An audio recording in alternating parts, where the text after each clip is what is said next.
Hello everyone. तो कैसे हैं आप सभी लोग। स्वागत है आपका मनोज एकेडमी में। तो साथियों, मैं आज आपको कराने वाला हूं यू टेट का जो अभी आज पेपर हुआ है पहली मीटिंग में। हिंदी की आंसर की मैं आपको देने वाला हूं बहुत फास्ट तरीके से। आप लोग देख लेना। और ये रहने वाला है सेट सी। और रोल नंबर मैंने सिक्योरिटी रीजन के लिए जो है हटा दिया है। और मैंने जो पेपर कराया था आपको बाल विकास वाला दोस्तों, वो भी आज का ही था। ठीक है, थंबनेल में ए सेट लिख रहा था तो कुछ लोग कह रहे थे कि ये पेपर नहीं आया।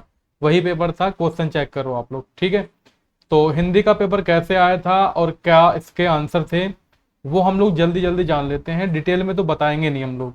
कलई खुलने का मुहावरे का जो अर्थ है उसका कौन सा आंसर था दोस्तों। आंसर होगा इसका पहला वाला ऑप्शन, भेद प्रकट होना।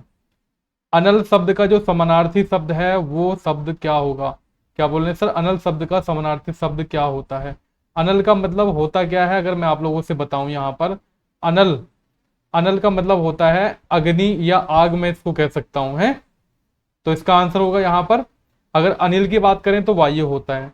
तो इसका आंसर होगा वैश्वानर, यानी कि तीसरा ऑप्शन। क्योंकि अनिल का मतलब तो हवा होता है, आकाश का मतलब बादल, आप लोग जानते ही हैं। और तिमिर का मतलब क्या होता है सर, जानते हैं। तिमिर का मतलब होता है अंधकार। ठीक है, और उसके बाद जो नेक्स्ट क्वेश्चन था आपका ये था कि इनमें से कौन सी भाषा देवनागरी लिपि में नहीं लिखी जाती। साथियों यहाँ पर देखो, मराठी होगी, हिंदी होगी, नेपाली, उड़िया रहेगा आंसर आप लोग। बहुत बढ़िया। नेक्स्ट क्वेश्चन है कि देख यशोदा शिशु के मुख में सकल विश्व की माया, क्षणभर को वह बनी अचेतन, हिल न सकी कोमल काया।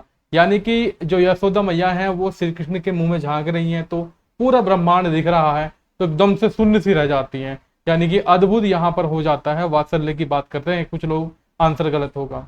नेक्स्ट क्वेश्चन था आपका द्वाद्वापी, द्वाउपी, द्वाउपी, द्वाउपी, यानी कि डबल मात्रा लगेगी। यहाँ पर तीसरा ऑप्शन सही था। इसके बाद है क्वेश्चन संख्या आपका 36। इसका आंसर क्या लगाया आप लोगों ने। देखो इस क्वेश्चन का आंसर क्या लगाया आप लोगों ने। क्या बोल रहा है कि ईर्ष्या शब्द का शुद्ध वर्तनी विश्लेषण क्या है। जूम कर लेता हूं भाई, सही बात है ना। ईर्ष्या का नहीं दिख रहा, थोड़ा जूम कम करेंगे फिर तो देखिए यहाँ पर क्वेश्चन है आपका कि ईर्ष्या शब्द का शुद्ध विश्लेषण क्या होगा। इसको तोड़ लेते हैं। ई पूरी आनी चाहिए सर, देखो ई सब में पूरी है आपकी। फिर आधा शय ये आना चाहिए। देखो ये गलत, ये गलत है, ये गलत है। यानी कि आपका आंसर होगा डी वाला ऑप्शन। निम्नलिखित में से क्वेश्चन है आपका 37। तत्सम शब्द कौन सा है। केला भी नहीं होगा, चांदनी तो बिल्कुल ही गर्म है, गतम है। खत्म क्यों है, क्योंकि दोस्तों जिसमें चंद्रबिंदी आती है वो आपका आंसर हमेशा तद्भव में आता है। तो धर्म शब्द आपका डायरेक्टली कहां से आया है, संस्कृत भाषा से आया है। और अगला क्वेश्चन था आपका 38 नंबर। ठीक है, मैं आंसर की बता रहा हूं महाराज। कभी आप लोग सोच रहे हो कि एनालिसिस पूरा डिटेल में बता रहे हैं, नहीं, आंसर की बता रहा हूं जल्दी जल्दी। और जूम आउट कम कर लेते हैं थोड़ा सा इसको। जो आंखों के सामने न हो, क्या बोल रहे हैं, जो आंखों के सामने, हटना पड़ेगा मुझे, जो आंखों के सामने न हो। 38 नंबर क्वेश्चन था आपका। इसका आंसर था दोस्तों आपका बी वाला ऑप्शन, परोक्ष, प्रत्यक्ष सामने होता है। उस काल मारे क्रोध केतन कांपने लगा, उसका ये वाला क्वेश्चन मैंने कई बार कराया आप लोगों को। मानो, मानो दोस्तों यहाँ पर उत्प्रेक्ष अलंकार आपका हो जाता है।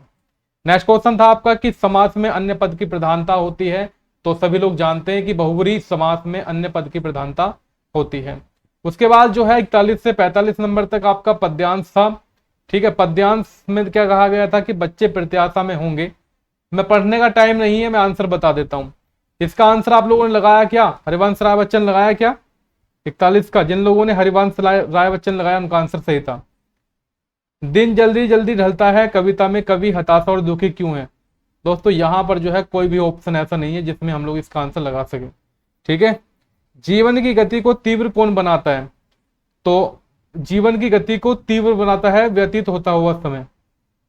ठीक है, नेक्स्ट, कवि के पैरों की गति का कौन सा भाव शिथिल कर देता है। तो मैं कह सकता हूं कवि के पैरों की गति को कौन सा भाव शिथिल कर देता है। इसका आंसर आप लोगों ने लगाया है पहला वाला, कि कवि से मिलने को किसी का व्याकुल न होना। ठीक है, 44 नंबर का आंसर आपका। नेक्स्ट, दिन जल्दी जल्दी ढलता है कविता का आशय क्या है। इसका आशय है कि समय की गतिशीलता के अनुरूप लक्ष्य प्राप्ति की ओर अग्रसर। अगला क्वेश्चन था समृद्धि कलम से लिखती है। वाक्य में कौन सा कारक है? कर्ता ने कर्म को करण से, अर्थात पहला वाला ऑप्शन था आपका। भाषा के कौन से कौशल अभिव्यक्तात्मक है? दोस्तों शुभोपली आप लोगों को सुना होगा, शुभोपली। ये कहाँ गायब हो गया? सुनना, बोलना, पढ़ना, लिखना। तो बोलना और लिखना, सी वाला ऑप्शन। ये हम लोग अभिव्यक्ति करते हैं इससे। श्रय की बात करते हैं, आधा शय और रे से मिलकर बनता है श्रय। ये आपका बी वाला था। भारतीय संविधान के किन अनुच्छेदों में राजभाषा संबंधी प्रावधान का उल्लेख है? 343 से 351 तक। वाम अंग शिव शोभित, शिवा उदार शरद, देखो इसमें आपका होगा बर्वे। कथा सम्राट दोस्तों मुंशी प्रेमचंद्र जी को कहा जाता है। मातृभाषा की प्रमुख शिक्षण विधि कौन सी है? तो मातृभाषा की अनुकरण विधि रहेगी आपकी, 52 का दूसरा ऑप्शन। 53 में क्या लगाया आप लोगों ने कि निम्नलिखित में से कौन सा कथन राष्ट्रीय शिक्षा नीति 2020 को उल्लेखित नहीं करता? नहीं करता, निगेटिव आपसे पूछ रहा है, निगेटिव आपसे पूछ रहा है। ये पहला वाला ऑप्शन। यदि बच्चों को उनकी मातृभाषा में पढ़ाया जाता है तो उसकी दूसरी भाषा नहीं सीख पाएंगे। ये तो गलत बात है ना आपकी, बिल्कुल। लोकगीतों को भाषा की कक्षाओं में स्थान देना चाहिए, करवाया हुआ क्वेश्चन है दोस्तों, आप लोग जानते ही हैं। तो मैं कह सकता हूं कि इससे जो है बच्चे सांस्कृतिक विशेषताओं से परिचित होते हैं। निम्नलिखित में से भाषा की विशेषता कौन सी नहीं है? 55 नंबर क्वेश्चन था आपका। तो इसका आंसर था आपका भाषा अपरिवर्तनशील होती है। नहीं दोस्तों, परिवर्तनशील होती है। ठीक है। उसके बाद पद्यांश के बाद था आपका गद्यांश। गद्यांश का पहला प्रश्न था आपका कि हम दूसरे के महत्व के अधिकारी कैसे हो सकते हैं। इस पैसेज को आप पढ़ेंगे तो भक्ति द्वारा हो सकते हैं, लेकिन कुछ लोगों ने डी वाला ऑप्शन लगाया होगा, पैसेज नहीं पढ़ा। महात्मा अन्याय का दमन करने में कैसे समर्थ होते हैं?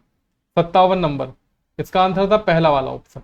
58 की बात करेंगे, समाज कल्याण संभव हो पाता है यदि यदि ऐसा आचरण हो कि दूसरे आपके प्रति भक्ति रखें। 59 नंबर क्वेश्चन था कि भक्ति के सामाजिक महत्व का अभिप्राय क्या होगा? तो इसका आंसर था पहला। और 60 में का अगर आप लोगों ने पहला लगाया है आकर्षण विधान, तो समझ लीजिएगा आपके आंसर सही हैं। दोस्तों मैं कह सकता हूं एक क्वेश्चन मुझे डाउट रहा है, उसमें सी और डी दोनों हो सकते हैं। ठीक है। और ये अनऑफिशियल आंसर की है, ये ऑफिशियल आंसर की तो है नहीं आपकी। ठीक है। तो आप लोग जो है इससे मिलान कर लीजिए कितने आपके अंक बन रहे हैं अभी तक फिलहाल के लिए। ठीक है। और जैसे ही ऑफिशियल आंसर की आएगी मैं आपको अपडेट करूंगा। Thank you. जय हिंद, वंदे मातरम।